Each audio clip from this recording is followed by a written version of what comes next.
안녕하세요. 사랑하는 성도님, 영혼의 샘물, 은혜의 자리 오심을 축복합니다. 승리의 주님이 우리와 함께 하십니다. 우리와 함께 하시는 주님을 찬양합니다. 기도합시다.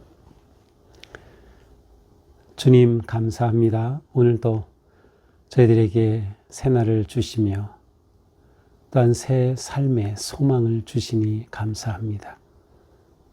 우리의 주변과 환경이 어떠하든 언제나 하나님의 복된 자녀로서 오직 예수 그리스도를 믿고 따르는 주님의 제자로서 저희들의 삶을 담담히 하루하루 믿음으로 나아갈 수 있도록 인도하여 주시옵소서.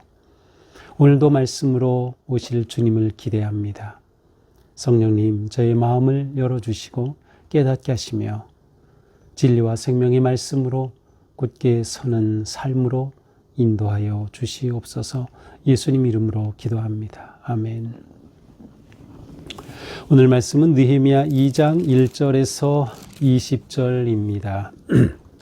아닥사스다 왕 제20년 니산월에 왕 앞에 포도주가 있기로 내가 그 포도주를 왕에게 드렸는데 이전에는 내가 왕 앞에서 수심이 없었더니 왕이 내게 이르시되 네가 병이 없거늘 어찌 얼굴에 수심이 있느냐 이는 필연 내 마음에 근심이 있음이로다 하더라.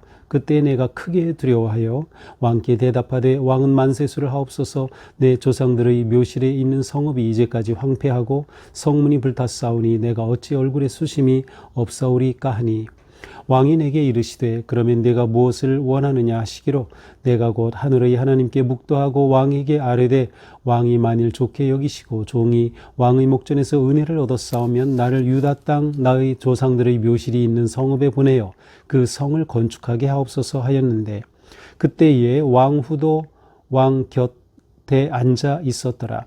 왕이 내게 이르시되 네가 몇 날에 다녀올 길이며 어느 때에 돌아오겠느냐 하고 왕이 나를 보내기를 좋게 여기시기로 내가 기한을 정하고 내가 또 왕에게 아뢰되 왕이 만일 좋게 여기시거든 강 서쪽 총독들에게 내리시는 조서를 내게 주사 그들이 나를 용납하여 유다에 들어가기까지 통과하게 하시고 또 왕의 삼림 감독 아삽에게 조서를 내리사 그가 성전에 속한 영문과 문과 성곽과 내가 들어갈 집을 위하여 들보로 쓸 제목을 내게 주게 하옵소서 하며 내 하나님의 선한 손이 나를 도우심으로 왕이 허락하고 군대 장관과 마병을 보내어 나와 함께 하시기로 내가 강 서쪽에 있는 총독들에게 이르러 왕의 조서를 전하였더니 호론 사람 산발랏과 종이었던 암몬 사람 도비야가 이스라엘 자손을 흥왕하게 하려는 사람이 왔다 함을 듣고 심히 근심하더라.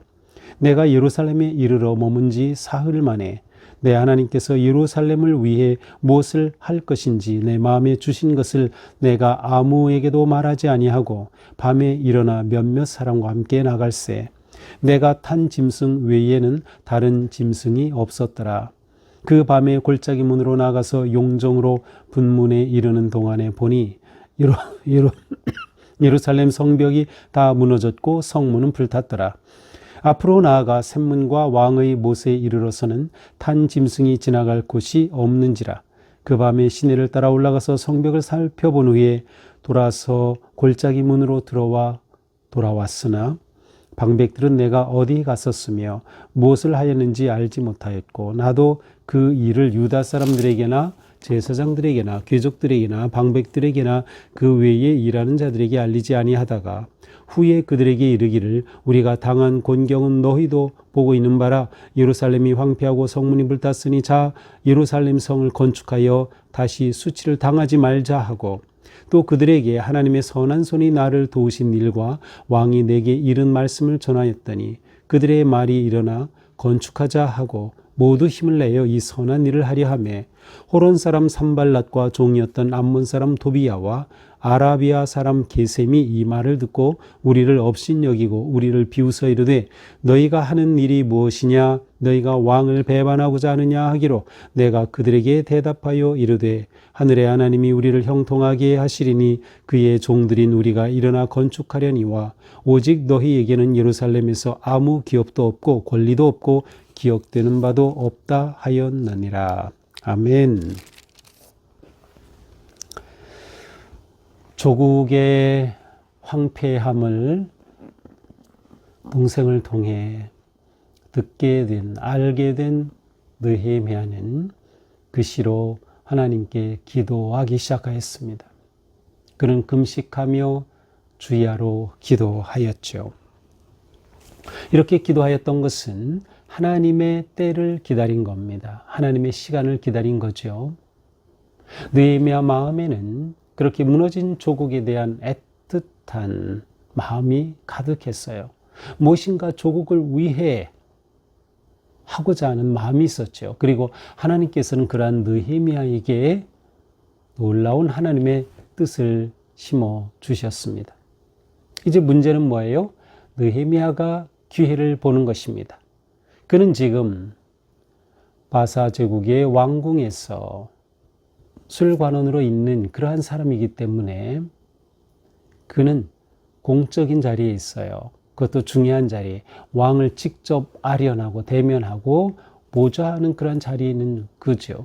따라서 그가 왕의 허락 없이는 어떠한 행동도 할 수 없었던 거예요.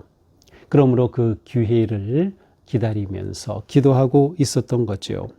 자, 1절 아닥사스다 왕 제20년 니산월. 자, 니산월은 유대 종교력으로는 1월입니다. 우리가 앞에 보았던 기슬루월 1장 1절 기슬루월은 유대 종교력으로는 9월이에요.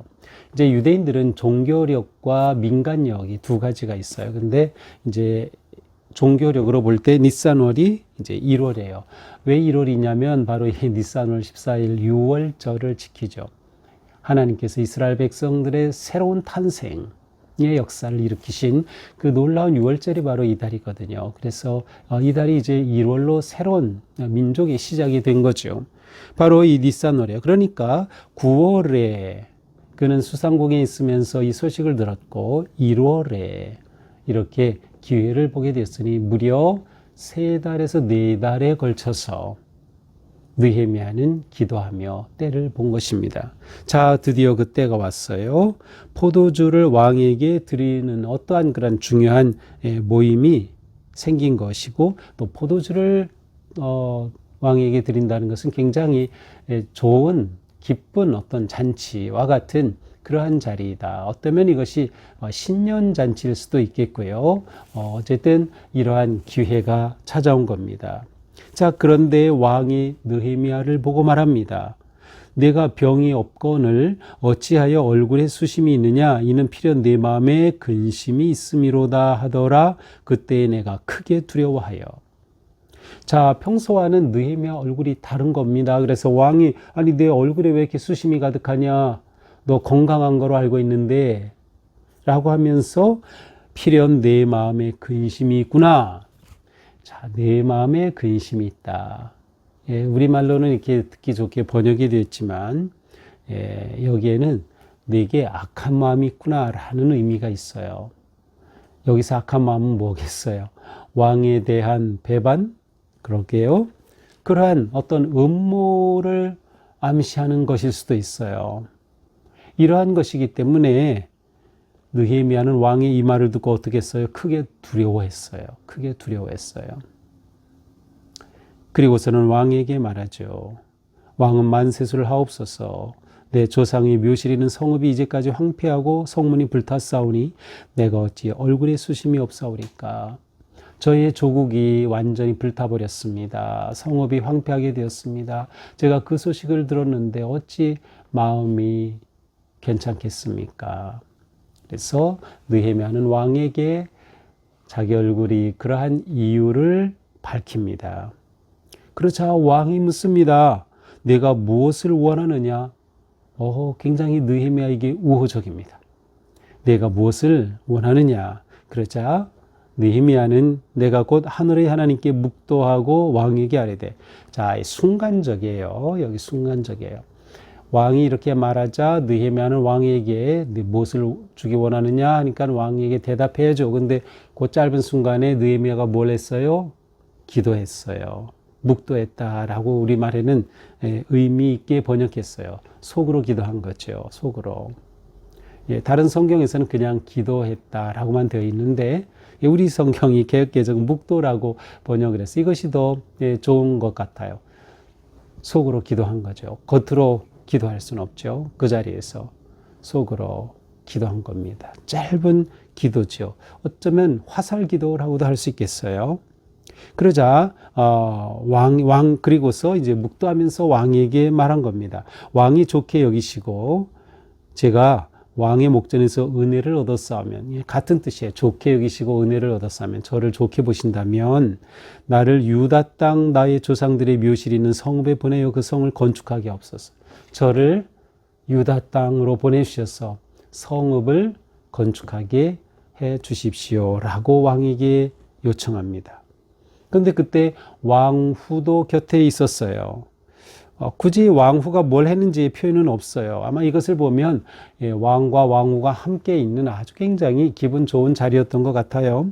그러자 왕이 말합니다. 내가 몇 날에 다녀올 길이며 어느 때에 돌아오겠느냐 하고 왕이 나를 보내기를 좋게 여기시기로. 자, 왕이 이제는 구체적으로 묻습니다. 그래, 내가 몇 날에 다녀올 예정이냐? 어느 때에 돌아오겠느냐? 얼마나 있다 올 것이냐? 이렇게 묻는 겁니다. 그렇게 왕이 좋게 자기에게 말해요. 그래서 어떡합니까? 내가 기한을 정하고 이때 가서 이때 오겠습니다. 여기에는 얼마 동안이라는 표현은 없어요. 그냥 그 기한을 말했어요. 실제로 느헤미야가 예루살렘에 가서 그렇게 성벽을 재건하며 복구했던 예루살렘에 가서 통치했던 기간은 12년 정도 됩니다. 자, 이렇게 기한을 정하고 또 왕에게 말합니다. 왕이 좋게 여기신다면 강 서쪽 총독들에게 내리는 조서를 주시어서 그들이 나를 용납하여 유다에까지 들어가게 통과하게 하시고. 자, 여기서 강 서쪽은 유프라테스 강 서쪽을 말해요. 자, 지금 수상궁에 있고 그 서쪽에 있는 강이죠. 그 서쪽 지역이죠. 바로 이 이스라엘이 있는 그 북동쪽의 큰 넓은 지역입니다. 이 지역들이 다 이렇게 구역으로 나누어져서 총독들이 다 이렇게 밑에서 다스리고 있었는데 이 지역을 통과해야 합니다. 그러므로 왕의 친서가 필요한 거예요. 왕의 조서. 그래서 요청하는 것입니다. 총독들에게 내리시는 조서를 주셔서 나를 용납하여 유다까지 들어가게 하소서. 자, 1400km를 걸어가야 합니다. 그런데 이 1400km 가는 동안 물론 느헤미야는 말을 타고 갔을 가능성이 커요. 이렇게 가는 동안 1400km 엄청난 거리죠. 무슨 일을 만날지 모르죠. 또 여러 도를 지나야 되니까 각 그 도지사들에게 총독들에게 보여줄 수 있는 친서, 왕의 친서를 요청한 것입니다. 또 8절에 보니까 왕의 삼림감독 아삽에게 조서를 내려서, 자, 이제는 아삽이라고 하는 삼림감독이 있는데 그에게 또한 조서를 내리셔서 성을 다시 세울 목재를 마련하도록 해달라고 요청합니다. 그러면서 무엇이에요? 영문의 문, 성곽, 내가 들어갈 집을 위한 들보로 쓸 제목을 주게 하십시오. 자, 여기에 보니까 느헤미야는 그가 살 집까지 말하고 있어요. 거주할 집, 관사라고 하겠죠. 관사를 지을 집의 제목까지 요청한 거예요. 집을 이렇게 짓는다 치면 이게 짧은 기간이 아님을 알 수 있죠.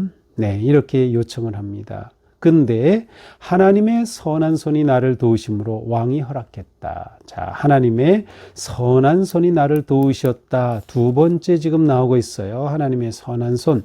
앞에서도 하나님의 선한 손을 언급했는데 여기서도 하나님의 선한 손이 나를 도우셨다.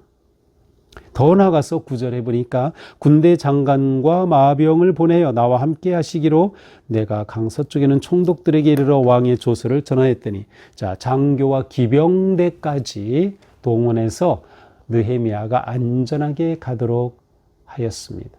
이 얼마나 놀라운 일입니까? 하나님의 선한 손이 도우신 거예요. 자, 이렇게 조서를 전하였는데 문제가 무엇이에요? 10절, 호론 사람 산발랏 그리고 그 종이었던 암몬 사람 도비야가 이 소식을 들은 겁니다. 이스라엘 자손을 흥왕하게 하려는 사람이 왔다는 소식을 듣고 근심하였어요. 흥왕하게 한다는 선한 일을 한다는 뜻이에요. 자, 이들은 이방인이죠. 호론 사람 산발랏 그리고 암몬 사람 도비야. 이방인, 요단강 동쪽에 있었던 그러한 지도자들이에요. 이것은 이 지도자들은 이스라엘의 지도자가 아니고 바로 바사 제국의 지도자들, 세운 그 지역 지도자들이에요. 자, 그런데 이들이 이제 뒤에 보면 완전히 이 성벽 재건을 방해하고 위협하고 협박하는 사람들이었어요. 이들이 근심하였다라는 것이죠. 사실 여기에 도비야라고 하는 사람은 예루살렘에 있는 유다 지도자들, 심지어 제사장들과 아주 친분이 깊었고요. 심지어 도비야는 성전에 자기 사무실까지 가지고 있었어요. 자기 거처까지. 그러니까 이 도비야가 아주 이 유대 그 지도자들, 예루살렘의 지도자들과 관계 속에서 영향력을 끼치던 사람이었어요. 자, 이렇게 예루살렘에 이르는 느헤미야는 3일 쉰 후에 12절, 하나님께서 예루살렘을 위해 무엇을 할 것인지 내 마음에 주신 것을 아무에게도 말하지 않고, 자, 이게 굉장히 중요합니다. 하나님께서는 느헤미야에게 무슨 일을 할 것인가에 관해 분명하게 보여주셨어요. 말씀하셨어요. 그런데 느헤미야는 이것을 지금 자기만 간직하는 겁니다. 비밀로 지키는 거예요. 그리고선 밤에 일어나서 예루살렘 성을 시찰하게 됩니다. 그래서 말을 타고 나아가죠. 몇몇 사람과 함께 내가 탄 짐승, 말인지 아니면 당나귀인지 이것은 정확하지 않지만 어쨌든 짐승을 타고 시찰을 하게 됩니다.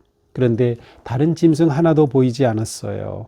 골짜기 문에서 용정을 지나 분문까지, 걸음문이라고도 하는데 골짜기에서 분문까지는 한 500m쯤 되는 거리입니다. 자, 이렇게 다니며 보니 성벽이 다 무너졌고 성문은 불탄 것을 눈으로 확인한 것입니다. 그리고 더 가서 샘문과 왕의 못까지 이르렀지만 거기는 막다른 골목, 더 이상 갈 수 없었어요. 다시 시내를 따라 올라가서 성벽을 살펴보고 골짜기 문으로 돌아왔어요. 보니까 서쪽에서 남동쪽으로 이렇게 남쪽을 따라 움직였음을 볼 수 있습니다. 이렇게 느헤미야가 밤에 시찰을 하였기에 방백들, 유대 지도자들, 그들은 느헤미야가 무엇을 했는지 어디를 갔는지 전혀 알지 못했습니다. 이렇게 느헤미야는 비밀 시찰을 한 것이죠. 왜 비밀이 했을까요? 어쩌면 이것은 이미 강 건너 그 지도자들, 여기 앞에 언급된 산발랏과 도비야가 어떻게 할지 모르는 그러한 상황이기도 했고요. 어쩌면 느헤미야는 굉장한 정보력이 뛰어난 사람이었기 때문에 이 도비야라고 하는 사람이 이미 유대 지도자들과 내통하고 있다는 것을 파악하고 있었기에 이렇게 비밀스럽게 시찰한 것으로 보입니다. 자, 이제 이 모든 것을 파악한 느헤미야가 드디어 17절 유다 이스라엘 사람들, 지도자들에게 말하는 것이죠. 우리가 당한 곤경은 너희도 보고 있는 바다. 예루살렘이 이렇게 황폐했고 성문이 불탔다. 그러니 뭐라고 합니까? 자, 예루살렘 성을 건축하여 다시 수치를 당하지 말자. 걔는 이렇게 일시에 한 번에 땅 던진 거예요. 선포한 거예요. 우리가 예루살렘 성을 건축하여 수치를 당하지 말자. 사람들에게 외친 거죠. 비전 선포입니다. 비전 공유예요. 그러면서 말하죠. 하나님의 선한 손이 나를 도우셨다. 그래서 그 일, 그리고 왕이 어떻게 말씀했는지, 그 왕의 친서, 이것까지 그들에게 다 말해줍니다. 그러니까 이제 이들은 왕이 그렇게 친서까지 보냈다고, 야, 정말 하나님이 도우시는구나 라고 확신하면서 느헤미야의 선포에 공감을 하게 됩니다. 그리고 그들이 뭐라고 합니까? 우리가 일어나 건축하자. 모두 힘을 내어 선한 일을 하려 하매. 자, 예루살렘의 백성들이 느헤미야의 비전 선포에 동감을 하고 공감이 되어서 우리가 정말 이렇게 하자, 힘을 내서 건축하자라고 결의를 하게 됩니다. 자, 이 소식을 산발랏과 도비야가 들었습니다. 그리고 이 소식을 들은 그들이 비웃죠. 비웃으면서 말합니다. 너희가 하는 일이 무엇이냐? 너희가 왕을 배반하고자 하는 거다. 벌써부터 태클이 들어옵니다. 너희가 왕을 배반하는 거다. 자, 예루살렘 성전 재건은 순수하게 유대인의 신앙 회복과 관계되어 있어요. 그러나 성벽 재건은 굉장히 정치적인 것입니다.